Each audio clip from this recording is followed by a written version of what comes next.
Are you tired of feeling like your stomach has its own agenda? Like the bloating, gas, or constant trips to the bathroom are running your life? Welcome to the Beyond Bloated podcast, the podcast where we tackle those frustrating gut issues head on, without strict diets or giving up your favorite foods.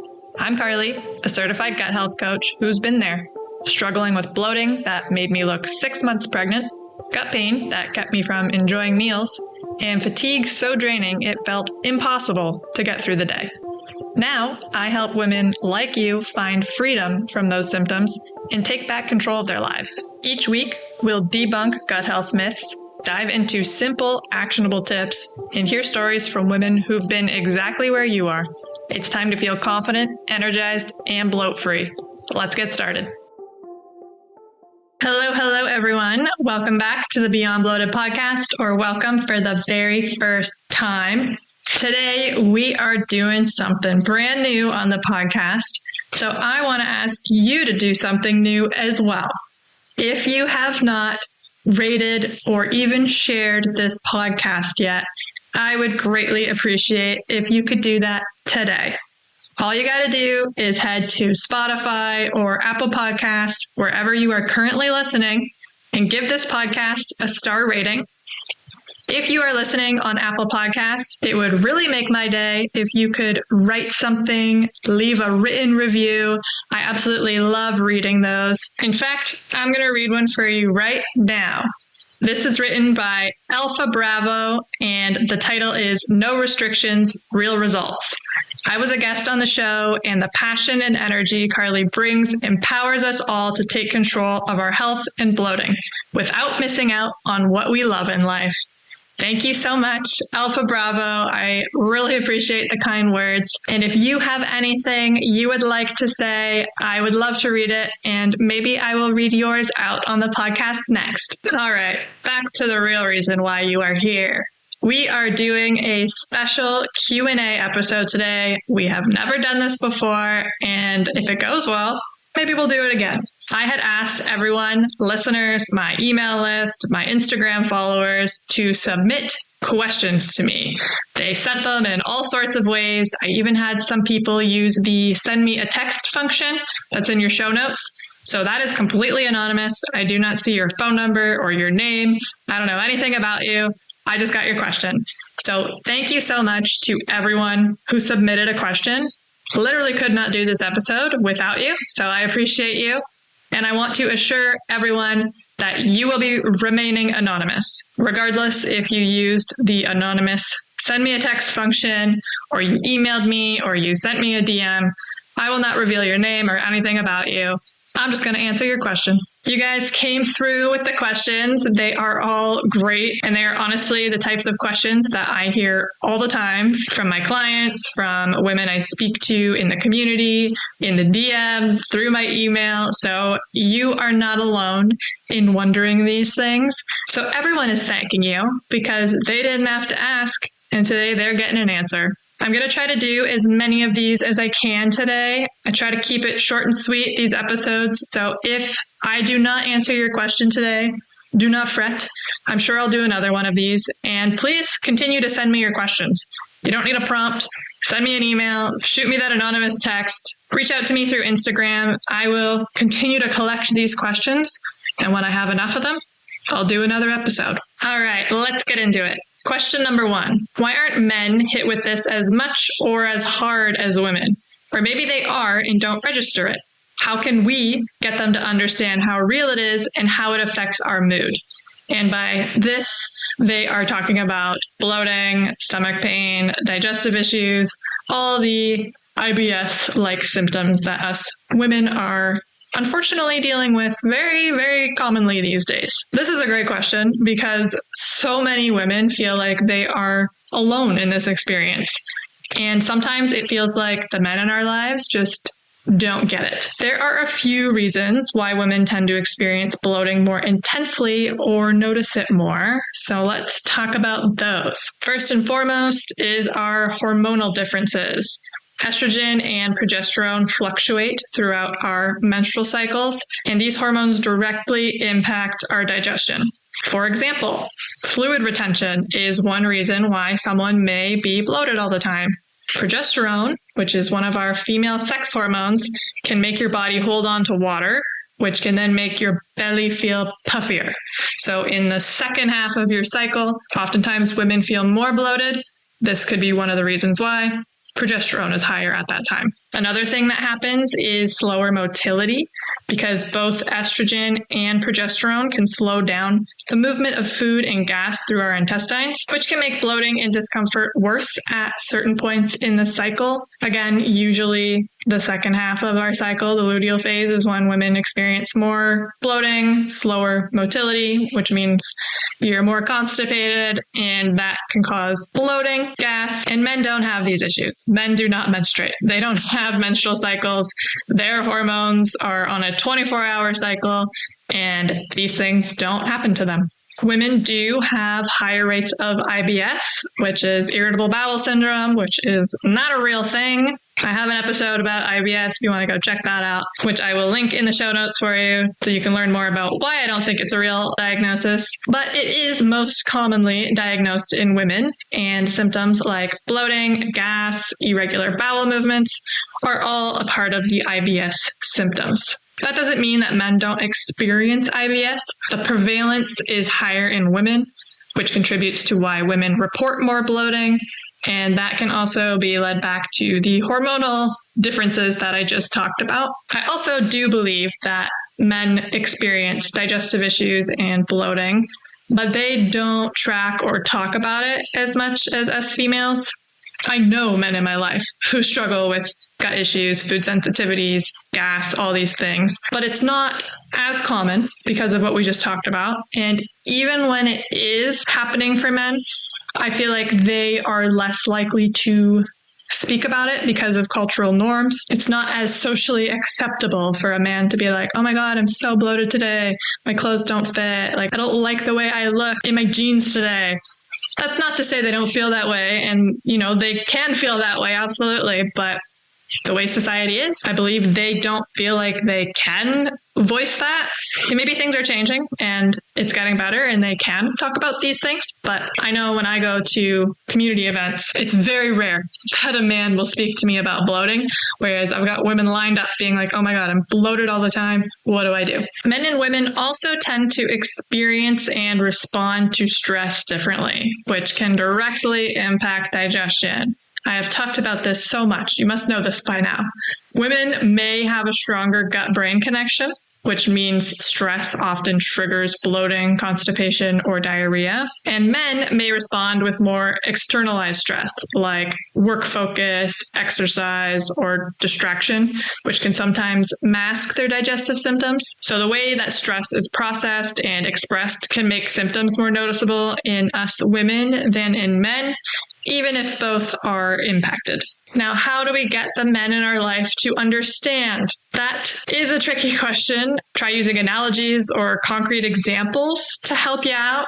For example, you could compare your bloating to walking around with like an inflated balloon in your abdomen. Be like, how would you feel if you were walking around with that all day long? It's very uncomfortable. It impacts your posture. It impacts your appetite. It drains your energy. Like, you just feel terrible all the time. Explain how it impacts your mood, your concentration, your day-to-day life. It isn't just cosmetic.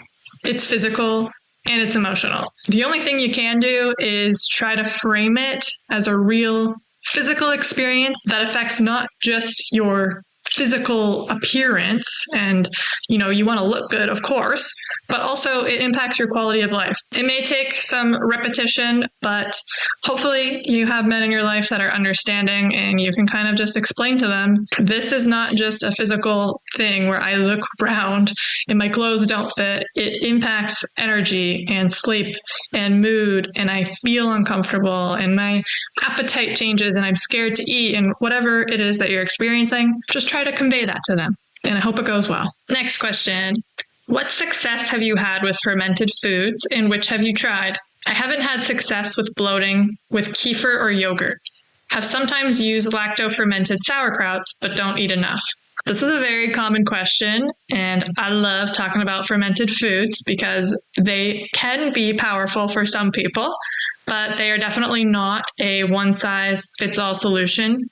I have done an episode on probiotics in the past where I talk about probiotic-rich foods like fermented foods, but I also talk about probiotic supplements and why they're not for everyone, and there's so many different strains, yada, yada. I'll link that episode in the show notes in case you want to learn more about probiotics. But let's answer this question now. So my personal experience, which fermented foods have I tried? Sauerkraut, pickles, kefir, and yogurt, I believe, are the ones that I have tried. You do need to be careful with what you're buying because, for example, pickles off the shelf are not fermented. Sauerkraut off the shelf is not fermented. So you need to make sure you're getting raw, unpasteurized, in the refrigerated section sauerkraut. The pickles that I'm obsessed with are Bubby's, and they say they are fermented on it. You can tell it's fermented. It's like fizzy. It's in the fridge. Step one is make sure you're actually getting food that is fermented. I personally eat sauerkraut the most out of all the fermented veggies. I recently introduced kefir into my diet this year. I go between coconut kefir and actual real dairy kefir. I find I can tolerate both, but some people might not tolerate regular kefir because it is dairy. However, it is fermented and that makes it easier to digest. I believe that is why I can tolerate it. Same with yogurt. I get coconut yogurt. I don't eat regular yogurt. And fermented foods can trigger bloating in some people. So if you are eating fermented foods and you are getting bloated, that is a sign. It doesn't mean the fermented foods are bad or it doesn't work for you. It just means not right now. You need to do some work on your gut. Hey everyone, Carly here. If you are tired of feeling bloated and uncomfortable, which I know you are, I have something that can really help. My free ultimate guide to bloat busting. I've been there myself, and I know how frustrating it is to try super restrictive diets and expensive supplements without getting results. If those methods were going to work, they would have worked by now. That's why I created this guide to offer you a different approach.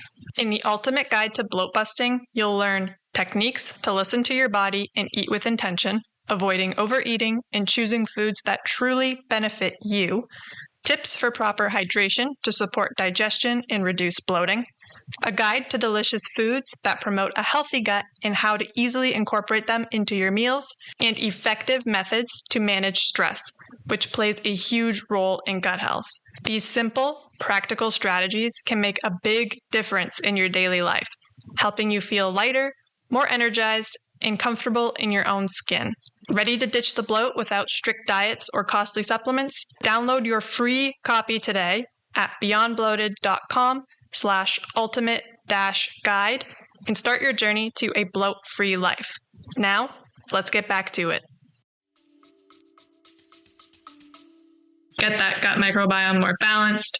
Maybe try a different strain of probiotic that's better suited for you right now. Because like I said, it is not a one-size-fits-all solution. If you have a histamine intolerance, that could be an issue because some fermented foods are naturally higher in histamines. That can trigger bloating or discomfort if you have a histamine intolerance.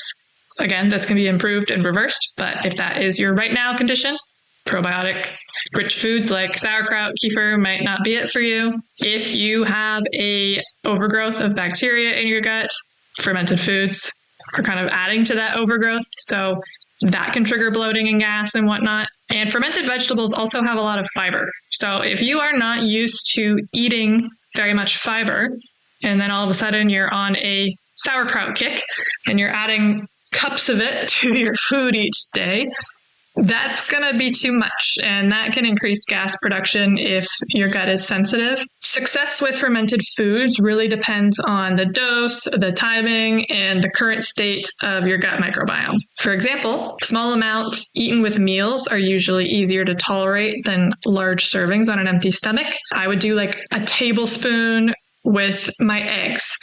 If you're just getting started, try a teaspoon. and work your way up. Now I probably go up to like a quarter cup a day, but I didn't start there. It'll also say that fermented foods can be a helpful addition for gut health for sure, but they are not mandatory. If you don't tolerate them or they make bloating worse, that is okay. There are plenty of other ways to support your digestion. I'll also say eating fermented foods alone and not doing anything else around gut health is not going to help your bloating. Working on sleep, stress management, movement, mindset, rebalancing your gut microbiome, your nutrition, balancing your meals, all the other shit I talk about on this podcast combined with maybe some fermented foods will help. Fermented foods alone is not going to be the key. Okay, question number 3. I'm looking into it to bring to my trip to Croatia, but what do you think of activated charcoal as a preventative or as a treatment to diarrhea? And how do you use it? Was also thinking of bringing Saccharomyces boulardii with me just in case, or as a preventative. I love this question because this person is thinking proactively. They are planning a trip and they're like, hey, how do I make sure I don't get diarrhea? How do I make sure my gut is in tip-top shape so I can enjoy my vacation? Let's talk about activated charcoal first. So activated charcoal can be really useful, but it's super important to know what it is for. It works by binding toxins in the gut, which is why it can help if you get food poisoning or you get acute diarrhea. I do not recommend it as a preventative. Taking it before you have any symptoms isn't necessary, and it can actually interfere with nutrient absorption or medications if you're taking any. If you do, however, need it because you get food poisoning or you start having diarrhea while you're traveling, I would use it very short term and make sure to take it at least 2 to 3 hours away from any other supplements or medications to avoid binding those two. Saccharomyces boulardii, on the other hand, I love. And if you are unfamiliar with what that is, it is a probiotic yeast, a very beneficial probiotic yeast, and it's actually one of the most well-researched options for preventing and reducing travelers' diarrhea. I recommend this one all the time to my clients who are struggling with diarrhea because it is great. I used it myself. I love it. It works wonders, and it's not something you need to take indefinitely. However, if you are traveling and you are prone to diarrhea while traveling, you can definitely take it a few days before your trip and continue it throughout, or you can just bring it with you as like a just in case option. It's safe either way, as a preventative or as an action item. Unlike activated charcoal, it is meant for prevention as well as helping reduce the severity if diarrhea does happen. So this is a great option, and I would absolutely recommend having that on hand, bringing it with you, or even starting it before your trip and continuing it throughout. I also recorded a podcast episode on traveling bloat-free, so I will link that one in the show notes as well, so you can check out all of my bloat-free travel tips. I'm actually heading to Europe pretty soon myself, so I will be sharing more about how I am prepping for that trip, because that is a long flight, and we're going to be hopping around to different countries. A lot's going to be going on, and I need to make sure my gut is ready for it. Moving on to question number 4. Hello. Not sure if you are still taking questions. I am, but I have one I've never been able to find any info about. My bloating has occurred in a cyclical pattern relating to my menstrual cycle. I will be fine the first 2 weeks of my cycle and bloated the second 2 weeks during and after ovulation. What's even weirder is that my pattern is also cyclical, so I will be totally unbloated for usually 3 months/cycles, and then I will have 3 months of the above mentioned pattern where I'm bloated for half of each cycle. Have you ever heard of anything like this? It is interesting because the bloating occurs regardless of diet and lifestyle changes, so I'm at a loss for how to treat it. Also of note is that about 11 months ago, the pattern stopped, and now I am just bloated 24/7. Thank you so much for your time. Thank you so much for your time, and I am sorry you are dealing with this. I know how frustrating it is to be bloated on and off all the time, not understand what is the reason, so I feel for you. This is a very interesting question, and it is a pattern that I have seen in clients before, and even in myself, though everyone's body is obviously unique. I do want to start by saying that I cannot know exactly what is contributing to your bloating without understanding your full health history, your nutrition habits, lifestyle patterns, all the things, because these factors all play a very big role in how your digestive system is responding. However, there are some common patterns that might help explain what you're noticing. The first thing is what we talked about already in the first question, how us women are blessed with menstrual cycles that have our hormones fluctuating quite extremely throughout the month. For example, estrogen and progesterone fluctuate throughout our cycles, and both heavily influence our digestion. Progesterone slows our gut motility, which means food and gas move more slowly through our intestines, and then that causes bloating. And estrogen can affect our fluid retention and sensitivity in the gut. So literally what I talked about in the first question, progesterone and estrogen can mess us up digestively, and that happens in the second half of your cycle, the luteal phase. The 3-month on and off pattern is very interesting. The gut hormone connection is very dynamic, and changes in your gut microbiome balance, your stress levels, or other internal signals could influence this cyclical pattern.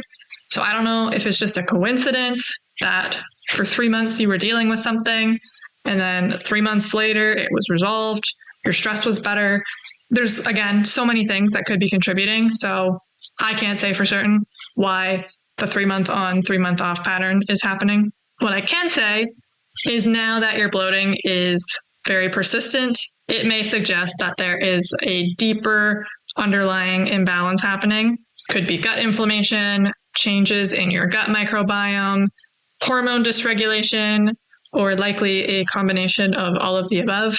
The good news is that does not mean it is unsolvable, but it does indicate that a closer look at your overall health picture would be very helpful. I would recommend tracking your symptoms along with your meals, your stress, sleep, lifestyle habits, all the things, because that is going to provide the most important insights into what may be triggering or worsening your bloat. Even when patterns feel mysterious, this kind of detailed tracking really is the first step of trying to figure out, why is my body reacting this way? What am I doing or not doing that is contributing? You're definitely not alone in this. There are so many women out there that have gut changes in sync with their cycle, hormone shifts. I cannot pinpoint the exact cause without more context, understanding your cycle, tracking symptoms, looking at your overall health habits, all the things. But I would say first step is start tracking. And if you would like to chat further to see if I can help you out by learning more about you, I'd love to chat. You can apply to my one-on-one coaching program. Link is in the show notes. We can just talk and see if my program is a good fit for you, because I know working on this alone is extremely frustrating. So I'd love to help you out if I can. Question number 5. I have a question about coffee and how it affects your poop. I find I am pretty regular and a 3 or 4 on the Bristol stool chart, but after a cup of coffee, my morning poop is more like a 5. Is it normal for caffeine to soften things? And any tips for tracking your poop? What a great idea, in brackets, with caffeine in mind. I love that you think tracking your poop is a great idea.